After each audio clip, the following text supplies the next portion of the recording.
Hey Felicia, Leanne here, just doing the reactions to the Anatomy of an Epidemic book. As you can see by my number of sticky notes, I had a lot of things to jot down. I also do have a bunch of notes that I wrote, so I'm going to probably be looking down quite a bit. But so the first question is your reactions and understanding of the book. So I feel as though one of the biggest reactions I had was similar to the class discussion that we had last Thursday, basically about, is the government continuing to keep us sick to make money, to make a profit? With all the revolutions and the magic bullets that were originally created to fight infection, how is it possible that mental illness has raised to 1 in every 76 people today? It especially surprised me that the number of adults and children on Social Security has practically tripled today. I think it was about 1 million, in the 50s, 60s, and now it's up to 4 million. So I think that that was a huge factor that really surprised me, especially the children aspect of it. I think I'm kind of like out of touch with this whole realm, and this entire book just shocked me that there's all of this going on. But I feel as though the book was a great depiction of how disorders are chronic now, when before they were kind of just, in 1955 prior, there were these episodes, and then, say for instance, someone, was hospitalized, they wouldn't often be relapsing after they were released. It was something that, was dealt with, and they seemed to live normal lives, have jobs, families, and everything like that. Very different than what it seems to be a little bit crippling today. I also thought it was an incredible description of drug manufacturing, what they used to create these drugs in the past. Like, for example, I have written down coal tar compound. And, I have the withdrawal symptoms that somebody had written about that I actually wanted to just talk about quick, because I made a note to read it. Withdrawals: couldn't sleep, feeling as if I was dead, felt that my brain was ripped out of my head, my body felt weird, room temperature felt strange on my skin, mildly like I was, in hot water burning through me, couldn't digest food, cracking up, going insane. These things just blew my mind, that all of these side effects were supposed to just be, supposedly they would say they'd subside after 30 days, and they're dragging out for somebody's entire lifetime. So essentially these happiness pills turned into misery pills. That's another quote that I found really described this entire book.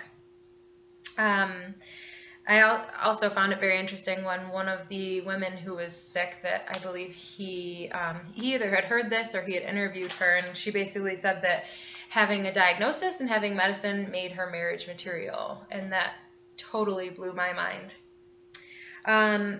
It was a little similar to Sachs, where she was kind of on and off her meds, and a lot of the people that Whitaker interviewed kind of tried to taper off their medicine and would have a terrible time going through withdrawals for years until they could finally get their bodies to be balanced. Medicine helped them in the short term, but then in the long term, it was taking people years and years and years to get past these horrible withdrawals, which kind of, I feel like nowadays, who has years and years to get past these symptoms when it shouldn't have even have been, the idea to just medicate them in the first place? Why did we not give them other, treatments and therapies to prevent those risk factors from, even happening? Another thing I'd written down was disorders have worsened as time passes, and adults and children are just like so freely diagnosed, that why are there more and more disorders, and these numbers just keep rising, and you would think with the amount of medicine and research and everything that's going on that those numbers would lessen, but it doesn't seem that that's the case. For number 2, as we're still unsure about the exact cause of mental illness, basically how would you respond to a client? Although the cause of mental illness can be unknown, when a patient asks, you can tell them that many conditions can be caused by a combination of things. There's biological factors, psychological factors, environmental factors that go on, biological factors such as genetics, infection, injury, prenatal damage, poor nutrition, substance abuse. The psychological factors would be any trauma, sexual abuse, physical abuse, neglect, early loss of a parent or family member. Environmental would be death, divorce, change of school, change of jobs, cultural expectations. So any of these things can cause mental illness, especially a combination of these things. Number 3, your thoughts about the recovery model and how you would use this in your practice. I think that the recovery model is a wonderful thing.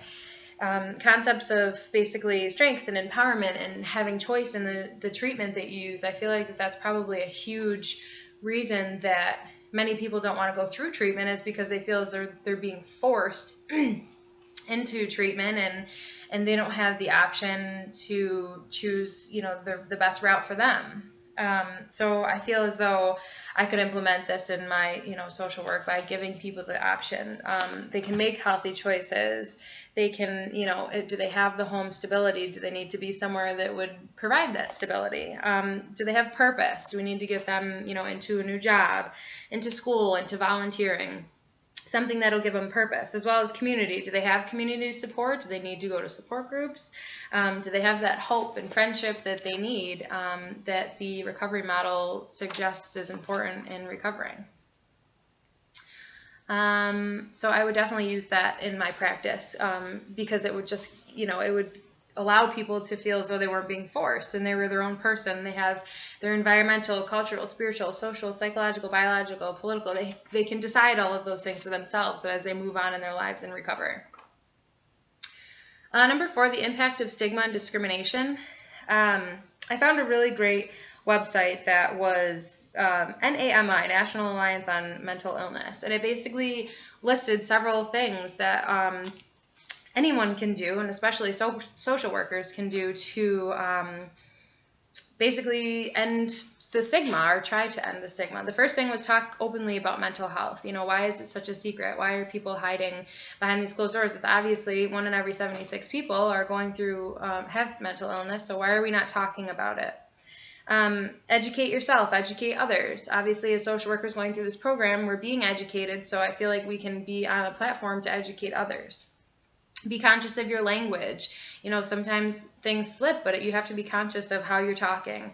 Encourage equality in how people perceive it. So, for instance, suggest it's the same as, someone having diabetes, heart disease. Like, why are we not looking at mental illnesses, something of that sort? When someone has diabetes, you're like, oh my gosh, I'm so sorry. What can we do to help you with this? Instead, in mental illness, people just back away when you say you have some sort of illness. Show empathy and compassion, which I feel like is extremely important as a social worker. Talk to law enforcement, community, hospitals about criminalization and how you can avoid some of that. Push back against media portrayal. For example, the only stories that you ever hear, I believe that we saw this in our video, the only stories you ever hear are about the schizophrenic murderer and all these things. You don't hear about the success stories. Like, we need to push back on that media and post the stuff on Facebook and write your blogs and, get the media portraying some positive aspects. See the person, not the illness. Advocate for reform. Write your legislators. Talk to commissioners. Treat others justly. I feel like I'm speaking very quickly and time is going fast, so I apologize. How has this book and your additional research influenced your thought on mental health? The mental health myths in this book have really shown me that mental health is not a simple fix. There's no two in the same. It's almost like a snowflake. Like, there's never two people that have the exact same breakdown of what's going on in their illness, and not everybody can be treated the same way. Medication is sometimes the easy way out, and we need to be looking for other influences, therapies, environmental factors, things that can help people do better without medication being the first thing that we always think of.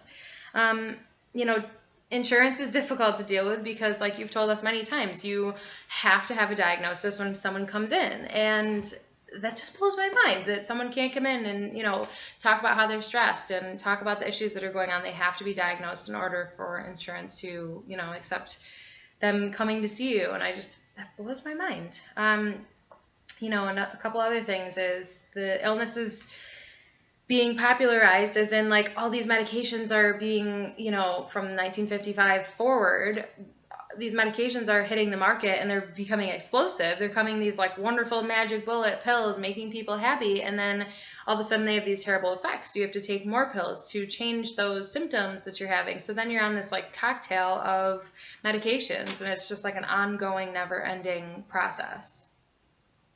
So the last thing, the take-home message from this reading and the research that I have done basically is that disability numbers have skyrocketed. Medication are being pushed onto patients who don't necessarily understand the lifetime commitment.